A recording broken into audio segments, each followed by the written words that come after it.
Thank you for being with me today.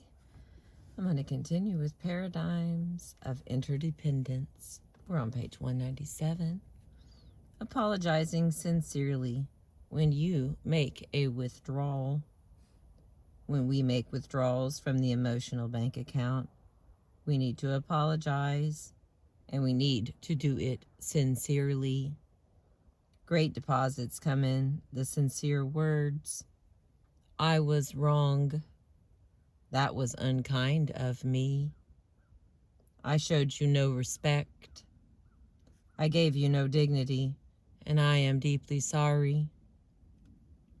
I embarrassed you in front of your friends, and I had no call to do that. Even though I wanted to make a point, I never should have done it. I apologize. It takes a great deal of character strength to apologize quickly, out of one's heart rather than out of pity. A person must possess himself and have a deep sense of security in fundamental principles and values in order to genuinely apologize. People with little internal security can't do it. It makes them too vulnerable. They feel like it makes them appear soft and weak, and they fear that others will take advantage of their weakness. Their security is based on the opinions of other people, and they worry about what others might think. In addition, they usually feel justified in what they did. They rationalize their own wrong and all in the name of the other person's wrong. And if they apologize at all, it is superficial. If you're going to bow, bow low, says Eastern wisdom. Pay the uttermost farthing, says the Christian ethic. To be a deposit, an apology must be sincere, and it must be perceived as sincere. Leo Ruskin taught, it is the weak who are cruel. Gentleness can only be expected from the strong. I was in my office at home one afternoon writing, of all things, on the subject of patience. I could hear the boys running up and down the hall making loud, banging noises, and I could feel my own patience beginning to wane. Suddenly, my son David started pounding on the bathroom door, yelling at the top of his lungs, "Let me in! Let me in!" I rushed out of the office and spoke to him with great intensity. "David, do you have any idea how disturbing that is to me? Do you know how hard it is to try to concentrate and write creatively? Now you go into your room and stay in there until you can behave yourself." So he went, dejected, and shut the door. As I turned around, I became aware of another problem. The boys had been playing tackle football in the 4-foot wide hallway, and one of them had been elbowed in the mouth. He was lying there in the hall, bleeding from the mouth. David, I discovered, had gone to the bathroom to get a wet towel for him, but his sister Maria, who was taking a shower, wouldn't open the door. When I realized that I had completely misinterpreted the situation and had overreacted, I immediately went in to apologize to David. As I opened the door, the first thing he said to me was, "I won't forgive you." "Well, why not, honey?" I replied. "Honestly, I didn't realize you were trying to help your brother. Why won't you forgive me?" "Because you did the same thing last week," he replied. In other words, he was saying, "Dad, you're overdrawn and you're not going to talk your way out of a problem you behaved yourself into." Sincere apologies make deposits. Repeated apologies interpreted as insincere make withdrawals, and the quality of the relationship reflects it. It is one thing to make a mistake, and quite another thing not to admit it. People will forgive mistakes because mistakes are usually of the mind, mistakes of judgment, but people will not easily forgive the mistakes of the heart, the ill intention, the bad motives, the prideful justifying cover-up of the mistake. All right, and the next part is the laws of love and the laws of life. When we make deposits of unconditional love, when we live the primary laws of love, we encourage others to live the primary laws of life. In other words, when we truly love others without condition, without strings, we help them feel secure and safe and validated and affirmed in their essential worth, identity, and integrity. Their natural growth process is encouraged. We make it easier for them to live the laws of life: cooperation, contribution, self-discipline, integrity, and to discover and live true to the highest and best within them.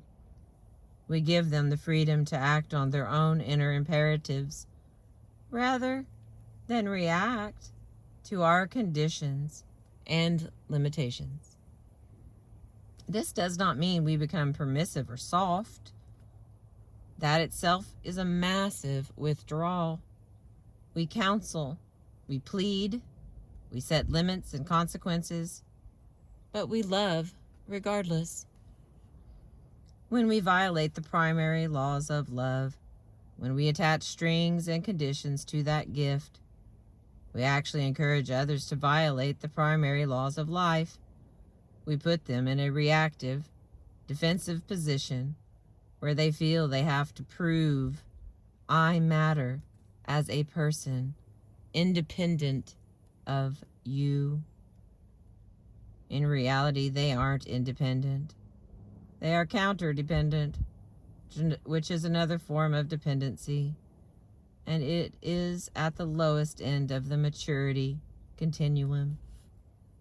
They become reactive, almost enemy-centered, more concerned about defending their rights and producing evidence of their individuality than they are about proactively listening to and honoring their own inner imperatives.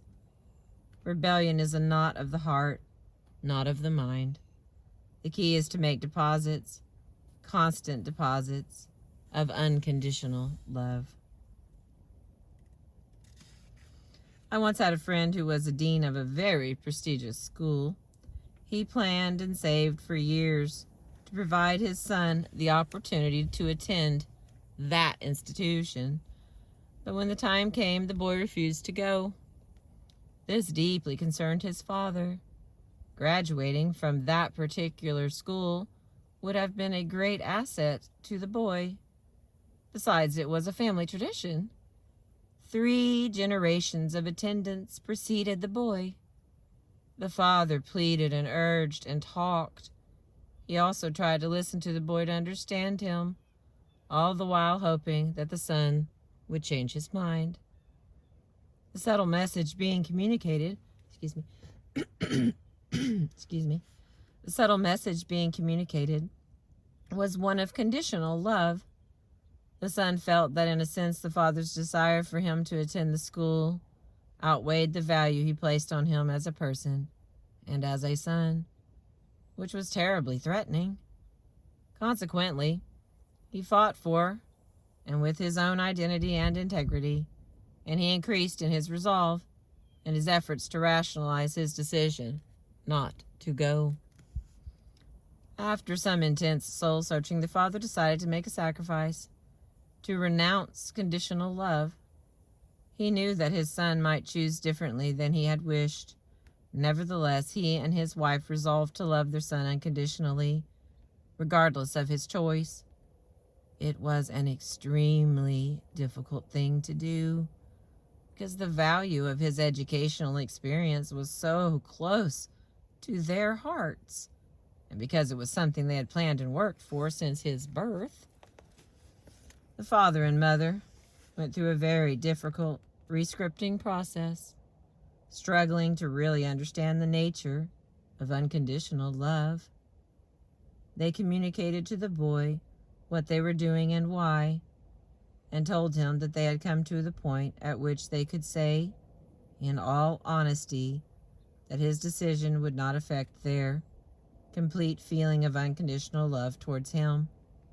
They didn't do this to manipulate him, to try to get him to shape up. They did it as the logical extension of their growth and character. The boy didn't give much of a response at the time, but his parents had such a paradigm of unconditional love at that point that it would have made no difference in their feelings for him. About a week later, he told his parents that he had decided not to go. They were perfectly prepared for this response and continued to show unconditional love for him. Everything was settled and life went along normally. A short time later, an interesting thing happened. Now that the boy no longer felt he had to defend his position, he searched within himself more deeply and found that he really did want to have this educational experience. He applied for admission and then told his father, who again showed unconditional love by fully accepting his son's decision. My friend was happy, but not excessively so, because he had truly learned to love without condition. Dag Hammarskjöld, a past Secretary General of the United Nations, once made a profound, far-reaching statement. It is more noble to give yourself completely to one individual than to labor diligently for the salvation of the masses. I take that to mean that I could devote 8, 10, or 12 hours a day, 5, 6, or 7 days a week to the thousands of people and projects out there and still not have a deep, meaningful relationship with my own spouse, with my own teenage son, with my closest working associate. And it would take more nobility of character, more humility, courage, and strength to rebuild that one relationship than it would to continue putting in all those hours for all those people and causes. In 25 years of consulting with organizations, I have been impressed over and over again by the power of that statement. Many of the problems in organizations stem from relationship difficulties at the very top, between two partners in a professional firm, between the owner and the president of a company, between the president and an executive vice president. It truly takes more nobility of character to confront and resolve those issues than it does to continue to diligently work for the many projects and people out there. Excuse me. When I first came across Hammarskjöld's statement, I was working in an organization where there were unclear expectations between the individual who was my right-hand man and myself. I simply did not have the courage to confront our differences regarding role and goal, expectations and values, particularly in our methods of administration. So I worked for a number of months in a compromise mode to avoid what might turn out to be an ugly confrontation. All the while, bad feelings were developing inside both of us. After reading that it is more noble to give yourself completely to one individual than to labor diligently for the salvation of the masses, I was deeply affected by the idea of rebuilding that relationship. I had to steel, S-T-E-E-L, myself for what lay ahead, because I knew it would be hard to really get the issues out and achieve a deep, common understanding and commitment. I remember actually shaking in anticipation of the visit. He seemed like such a hard man, so set in his own ways, and so right in his own eyes, yet I needed his strengths and abilities. I was afraid a confrontation might jeopardize the relationship and result in my losing those strengths.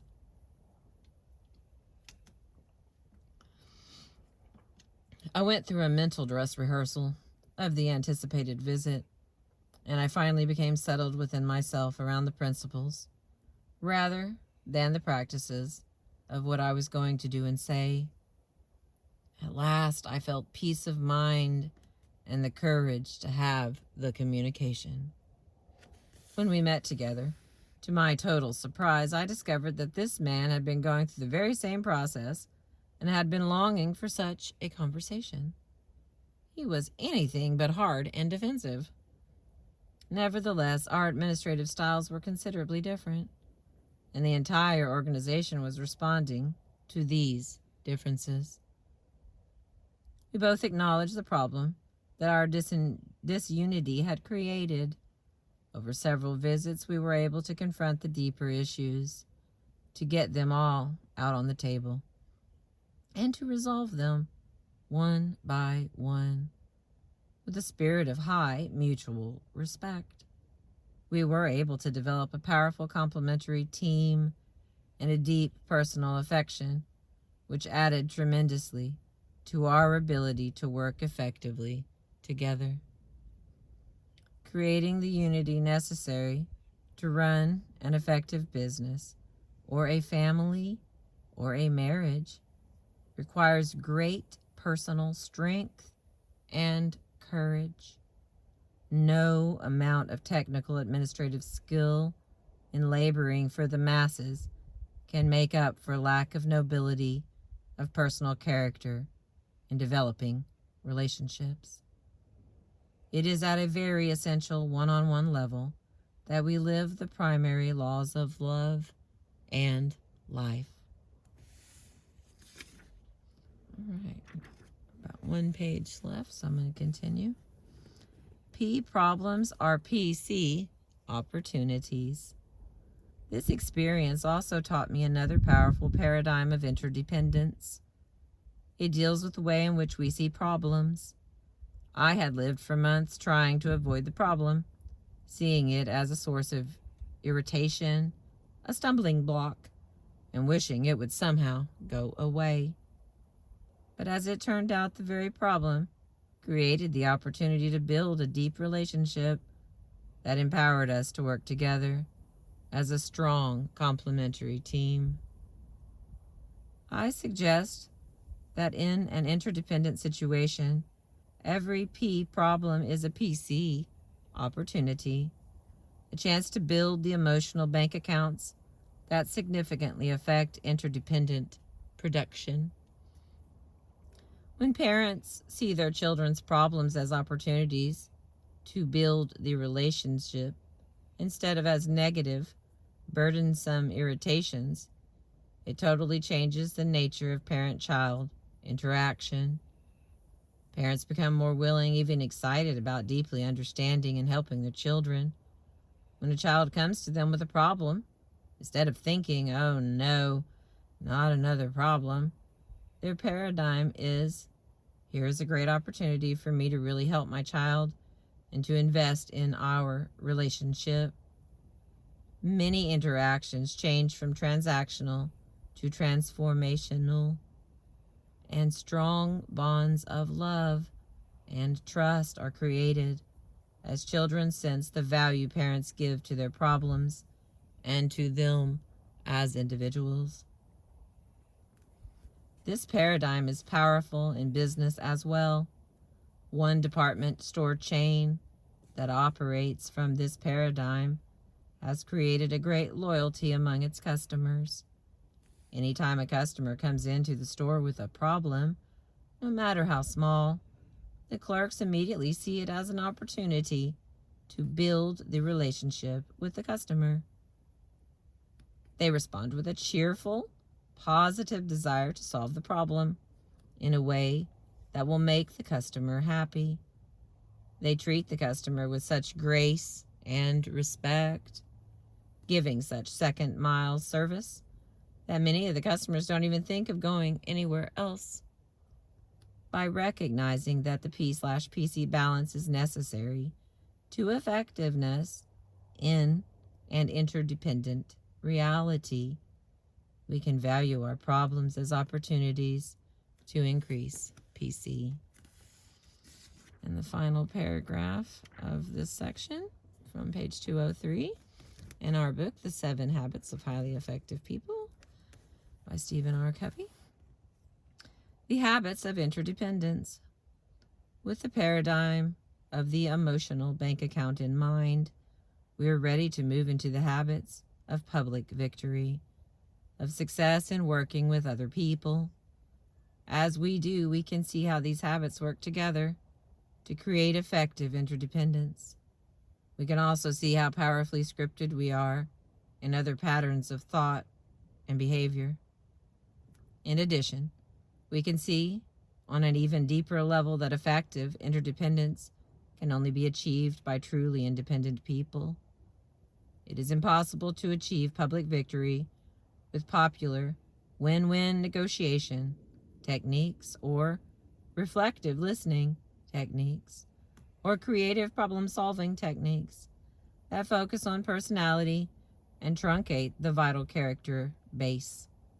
Let's now focus on each of the public victory habits in depth.